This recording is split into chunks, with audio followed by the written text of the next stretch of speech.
On Kochie's Business Builders, how to get that big job, tips on tendering for government projects, plus the cutting-edge technology behind a marketing agency's success. And fast-talking celebrity agent Max Markson shares his top tips for success.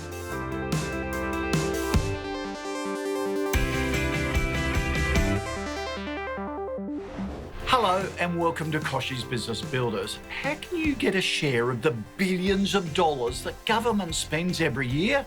Well, tendering to be part of a government project can be overwhelming, but it doesn't have to be if you know how. Today, we're going to show you how to do it. The team at Sheldon, a corporate interior design business, are experiencing this firsthand as they're pitching for government jobs. To help them, we've called in a business who's done it all before. Aldridge Electrical Industries is currently working on a $17 billion government-funded road project. Managing Director Peter Aldridge is sharing his insights to help Sheldon win some of the business. This corporate office, perched above Sydney Harbour, is undergoing a dramatic overhaul. The end result? A state-of-the-art space created by Sheldon. Now, this interior design business is looking to pick up government projects as well.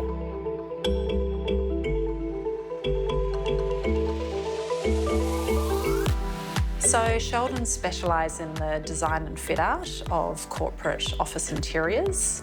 We offer a complete turnkey solution, which can start as early as when clients are looking for a new space to move into, right through to the design and approvals phase, and then into the full construction and move-in. Today, Roxane Kourakis is meeting Peter Aldridge. His business, Aldridge Electrical Industries, specialises in building smart road signage. Peter's team successfully tendered to be part of a major government infrastructure project known as WestConnex. Have you tried to chase government projects before? Look, we have dealt with government projects before. We don't actively chase the work, but we sometimes have been invited to be on tenders. We do find, though, that the process is very long and drawn out and is mainly sort of construction-based and cost-driven, whereas Sheldon's real strength and skill set has been in the sort of fast-paced integration of design and construct, especially where we get to collaborate with our clients in the design phase. Why now would you like to be more involved in government projects? Well, we do believe governments are speeding up their procurement process, and if they would consider the design component as part of an integrated package with design and construct, we do see that there would be an opportunity to augment our existing corporate client base with that work. Another reason is because we have the separate internal divisions such as electrical data and technology and also the furniture manufacturing, we could offer these as separate tender packages as part of the process. A business focused on government projects has to have a lot of systems in place. You may need some pre-qualification. There's a lot of pre-work leading up to the tender.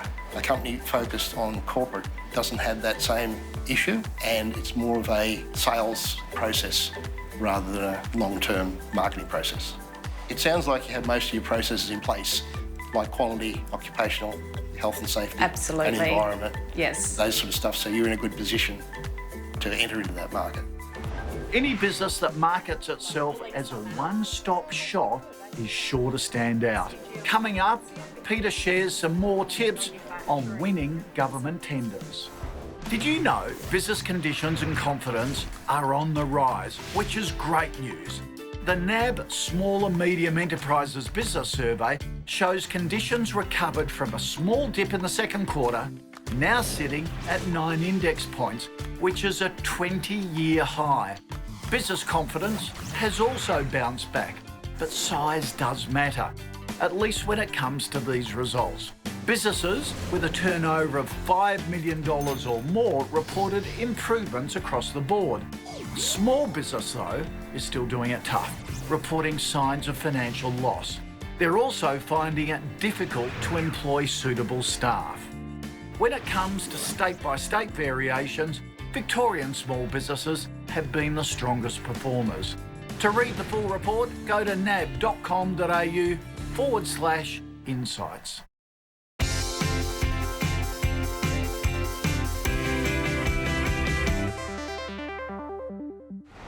Hi guys, I'm Michael Klim. I'm the founder of Milk & Co. We are pumped to be launching our Milk & Co baby offer. We're also supporting Kochie's Business Builders campaign for optimism. Stay positive and have fun. Cheers guys. We challenge you to jump on board our campaign for optimism. Just head to the KBB website for details. Now, it's time to head back to the drawing board to help an interior design business prepare and win tenders for government projects. A man who's done it all before, Peter Aldridge, has some more valuable tips to help small businesses secure those big, juicy jobs. We're at the headquarters of Sheldon, a corporate interior design business which wants to tender for government projects. So Peter, Sheldon has worked through the tender process in the past, but how would you say it's changed in the last 5 years? The process hasn't changed, only more detail is required. We're finding in our industry, we're not tendering for the government departments as much as we used to. It all goes out to the road builders and system integrators. We are required to get type approval from the government authorities that we are then allowed to tender. Peter's business, Aldridge Electrical Industries, is currently building signage as part of a huge infrastructure project. It's not their first government job, so they know how the tender process works. WestConnex is a major project that's over lots of sections, which is good for the industry in general. There's a lot of work out there and people get a share of it. So having done that, we have a contract for an 18-month, 2-year period where we've guaranteed a certain percentage of our turnover. We have confidence to keep up with our R&D and product development work. It also gives us the opportunity to keep our staff levels at a certain level and we don't have to sort of put people off and retrain them. How long does the tender and procurement process for government projects generally take these days? Normally a tender's advertised and probably gives 4 to 6 weeks lead time depending on the size of the project. The tender is submitted. That's your one chance of winning them. You have to have all your stuff together. It would take probably another 6 weeks, 4 to 6 weeks before something's decided. So Peter, what do you think businesses need to do to really stand out in the government tender process? I think you need to be a one-stop shop, do as much as you can in-house to reduce the need for subcontractors and additional costs. What valuable lessons have you learnt along the way with government tenders? I think you need to do your research, know what your competition's going to be doing, go through the tender documents very carefully, read them, answer every question to your best ability because, as I said, there's one shot and you're going to be assessed on that, so give it all you got. So what advice would you give to businesses who want to tender for government work? Cross your T's and dot your I's. Of course. So Peter's top tips for tendering: have all your systems in place, like quality management and OH&S. Do as much as you can in-house. A one-stop shop will stand out during the tender process. And do your research. Know what your competition is offering so your business can go in all guns blazing. Also, cross your T's and dot your I's. Crucial during the government tender process as you only get one shot at it. Now, to our Pillars of Success segment, helping you build solid foundations for your small business. This week, Julia Bickerstaff from the Business Bakery has important advice on how to pay yourself a wage.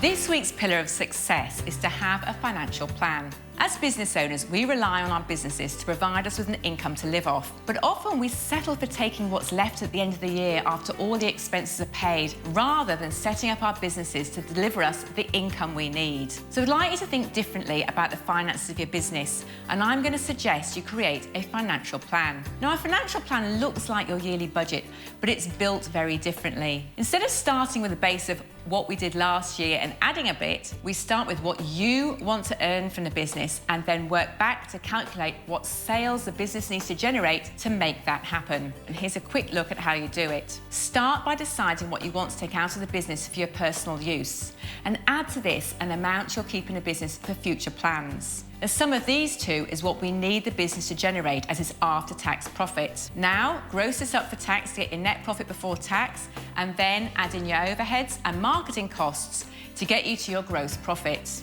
Next, work out the average gross profit on your products. We'll call this the product profit.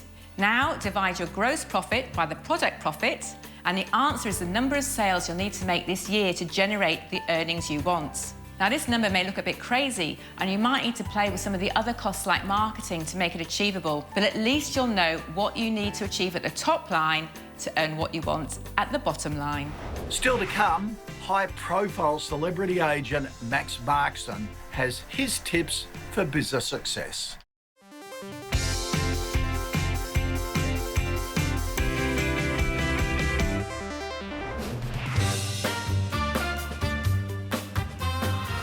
Hi, my name's Max Markson. I'm the Managing Director of Markson Sparks. We started in business in 1982. And what do? Publicity, promotion, events, celebrities. We've organised over 200 charity events and given over $40 million to charity. And as part of that, we're very privileged to have hosted Nelson Mandela, President Clinton, President Bush Sr., Rudy Giuliani, Al Gore, Tony Blair. My 3 tips for success are persistence, enthusiasm and focus. Persist, persist, persist. Like Churchill said, never give up.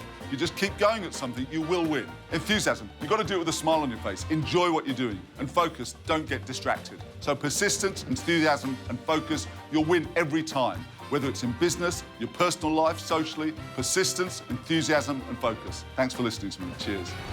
Do it with a smile. I like it. Max has always been a wheeler dealer, let me tell you, but a great salesman. All right, on to our Entrepreneur in the Spotlight segment, featuring a marketing agency creating interactive experiences others haven't even thought of. TKM9 was founded by a group of savvy business people with an eye for niche technology. Here's Chief Executive Mark Hodgens. Essentially, in 2008, 2009, I was living and working in the UK, and the GFC happened, and we wanted to come back to Australia. So came back to Australia and decided I want to do my own agency, but I had to have something to go to market and talk to people about. So we really looked to things that were cutting edge, immersive technology, so that we could basically talk to people and say, that thing you want to do, or that thing you've seen but you didn't know how you were going to do it, we're the agency that actually could do that for you. We're working with a lot of retailers, and it's a thing that we talk about a lot in here. Retail sort of has this persona that it's to do with a shopping centre. But for us, we are starting to evolve the word retail to mean anything where a consumer interacts. So it could be, anything from a Brisbane airport, it could be an Etihad Stadium, it could be a Westfield shopping centre. So we're seeing these spaces really evolve in the retail arena. One of the surprising things at the moment that we're seeing coming out of Queensland is that we're interacting with a lot of hospitals. And it's actually been a beautiful evolution for us because we're experts in technology and content, but to see these markets come to us, which is hospitals at the moment, to talk to us about how do we bring digital content technology to life to help families and to help young kids or to help children in recovery. And we've found when we get the technology and the content right, it really helps the child forget about other things that are happening in their life and hopefully gets them to a place that they can start to be on the road to recovery. Technology needs to have a purpose. And when we get that purpose right, it is amazing for anyone out there in advertising and marketing. You have to get people interacting with your content and technology. So for me, with our kids play, I use my kids. My kids are in here all the time and they're friends. And the great thing about kids is they have trouble hiding if something doesn't work. So a lot of times we go, wow, we've created this thing, it's amazing. And we get the kids in there and they look at it and go, I don't like it, I don't get it. But the great thing about technology is you can change it and evolve it. I think the biggest thing with Intel is that they've been a real partner. A lot of people talk about technology partners, but you need to have the right balance. And I think the main thing that Intel brought to this was just support. When I started this business, I realised that this wasn't going to be a business that I was going to run by myself. I have done everything I possibly can to surround myself with phenomenal people. And I would say that to anyone out there, if you get the right people doing the right tasks, your business is absolutely going to fly. Some wise words there from Mark Hodgens. A smart business owner should always surround themselves with the right people, and the key is getting customers to interact with your technology. Now, if you have a small business, why not join our community? It's the community fighting to get Small Business First members a better deal. We've partnered with an award-winning life insurer giving members access to comprehensive life cover with no surprises at claim time. And even better news, you'll save about 20%. Plus, Small Business First members receive their first month free if they apply before the 31st of January 2018. To find out more, visit the Small Business First website.